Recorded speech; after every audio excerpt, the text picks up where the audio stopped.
I do not believe that any of us have dreams that were not given to us for the purpose of accomplishing those particular dreams.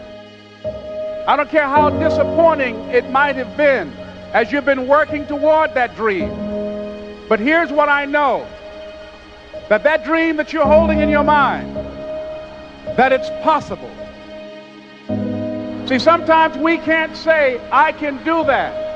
But what we can say, that it's possible that I can have my dream. As we run toward it, as we work on it day in and day out. No one, ladies and gentlemen, could have convinced me when I started out just over 6 years ago, working on my dream. And I want you to think about whatever your dream is, because I was willing to take a chance. And most people won't do that. Most of the people that you talk to try and bring them into the business, these are not risk takers. Most people have done all that they're ever going to do. They raise a family, they earn a living, and then they die. But people who are running toward their dreams, life has a special kind of meaning.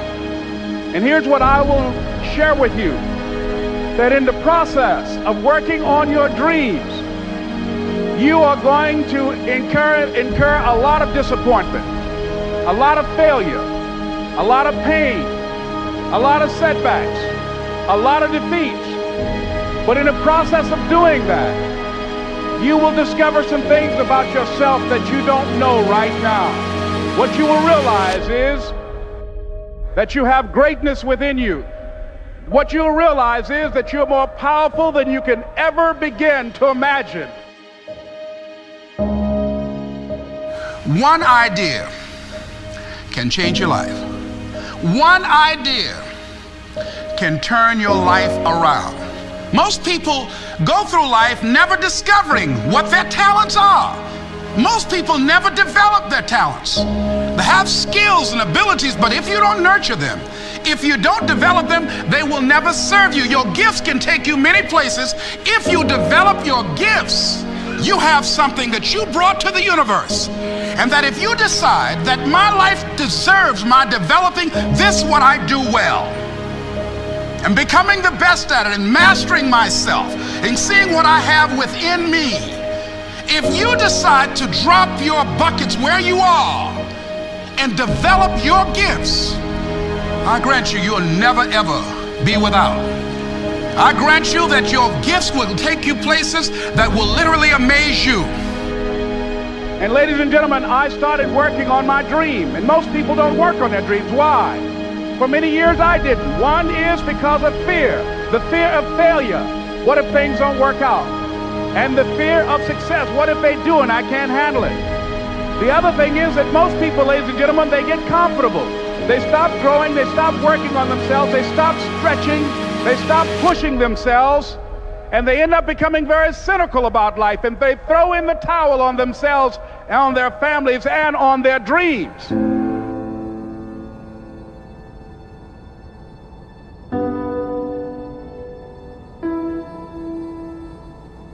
Decide that you're going to push yourself. Most people won't do that. Don't get caught up in, well, I've tried it 4 or 5 times and things didn't work out. If there's something that you want and you're hungry for it, you've got to do whatever is necessary until. And when you give the best you can and that's not enough, you must do what is required.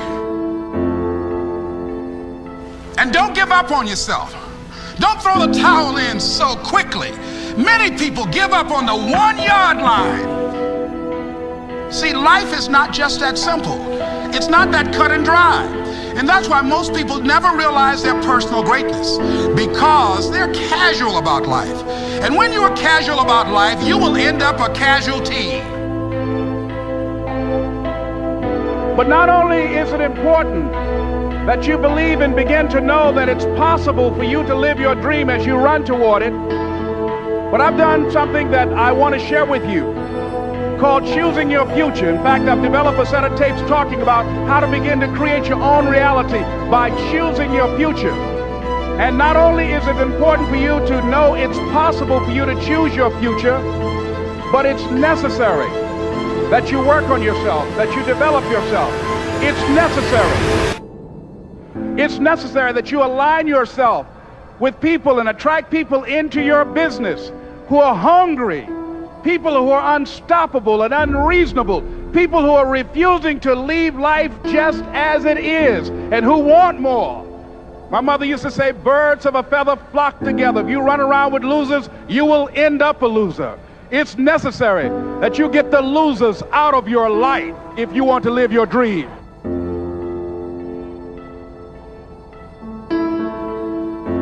But imagine, if you will, being on your deathbed and standing around your bed, the dreams given to you by life, the ideas that you never acted on, the talents, the gifts, the abilities that you never used. And there they are, standing around your bed, looking at you with large, angry eyes, saying, we came to you, and only you could have given us life. And now we must die with you forever. And the question is, if you died this very moment, what will die with you? What dreams? What ideas? What talents? What leadership potential? What greatness that you showed up to bring, that you allowed fear or procrastination to hold you back? I refuse to die an unlived life.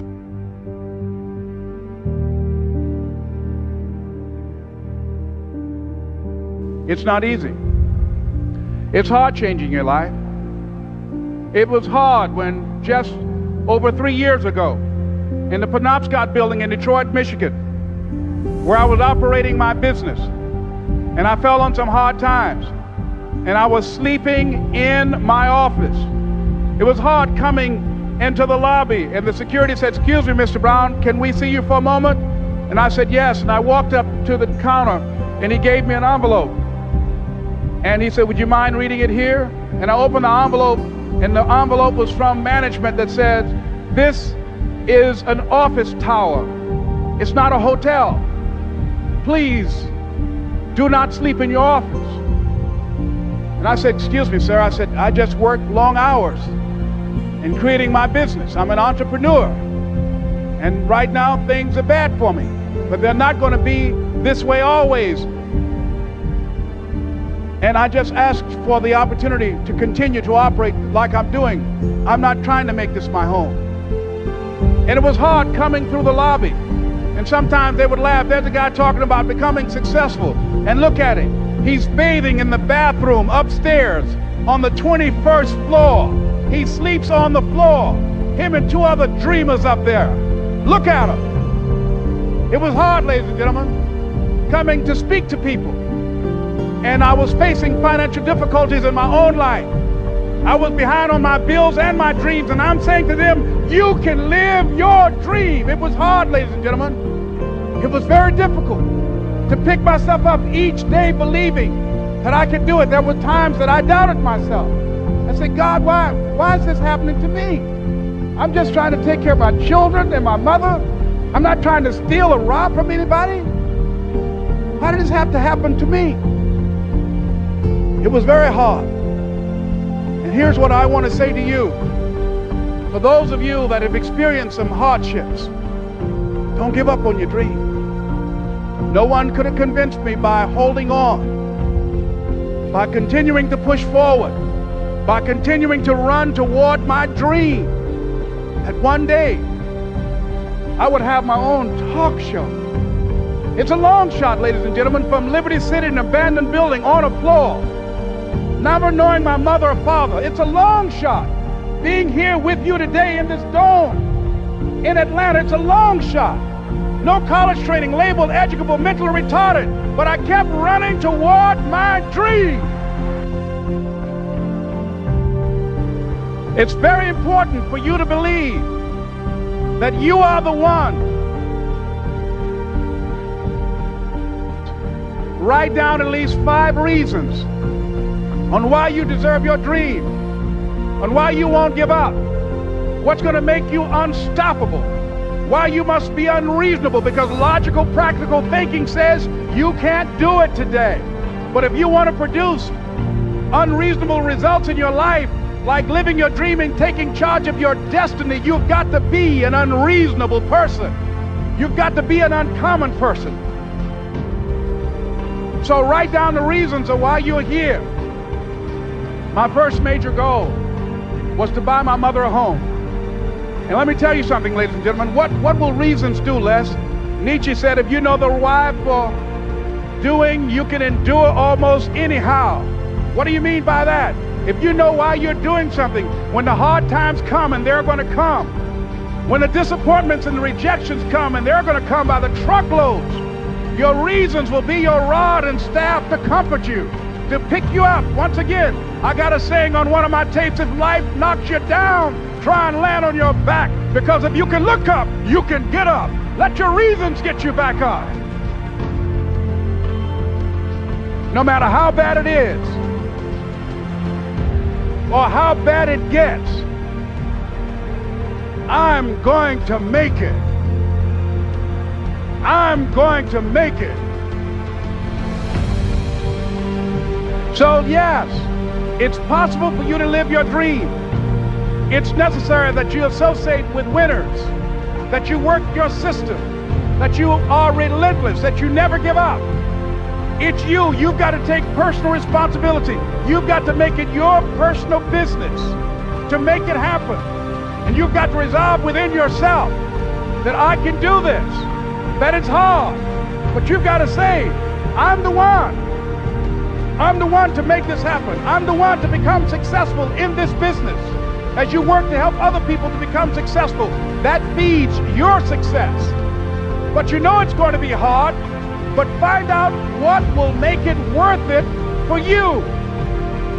So, ladies and gentlemen, if you want to make your dream become reality, the people that are running at their dreams know that it's possible that you can live your dream, that it's necessary, that you're relentless, that you have a plan of action, that you are creative. The people that are living their dream are finding winners to attach themselves to. The people that are living their dreams are the people that know that if it's going to happen, it's up to them. And they're resolving within themselves, it's not over until I win. The people that are running after their dream know they're going to have hard times. They keep on running because they're saying within themselves, I'm the one. I'm the one. No matter how bad it is or how bad it gets, I'm going to make it. The people that are running after their dreams are the people that are hungry. You've got to learn how to become resourceful. You've got to learn how to become creative. When crises strike in your life, and in the Chinese language, crises mean danger, but it also means opportunity. And this is an opportunity for you to grow. And you've got to be so relentless, regardless of what comes down the pike, that you're always looking for a way to get over, always looking for a way that you can break through, always looking for a way that you can win, always looking for a way that you can strike a telling blow. Now, nobody's told me this, but I just kept on kicking. I didn't have sense enough to stop. I was intelligently ignorant. I didn't know what I couldn't do. So I just tried anything. And so if you don't have any fire, you've got to watch the people, the relationships that you develop. Have people of kindred mindsets. If you're around folk who are dead and negative all the time, they will affect you. You want people that are around you that have smiles on their faces. If you have some depressing face looking at you every day, it affects your blood pressure. Keep these dead faces away from you. It's contagious.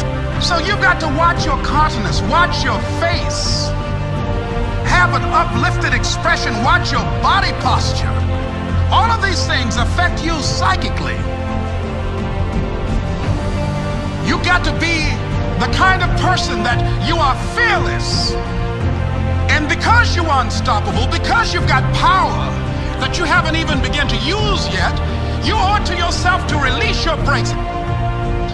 That if you want a thing bad enough to go out and fight for it, to work day and night for it, to give up your time, your peace, and your sleep for it, if all that you dream and scheme is about it, and life seems useless and worthless without it, And if you gladly sweat for it and fret for it and plan for it and lose all your terror of the opposition for it, and if you simply go after that thing that you want with all of your capacity, strength and sagacity, faith, hope and confidence, and stern pertinacity, if neither cold poverty, famish or gulf, sickness or pain or body and brain can keep you away from the thing that you want, if dogged and grim you besiege and beset it, with the help of God you'll get it.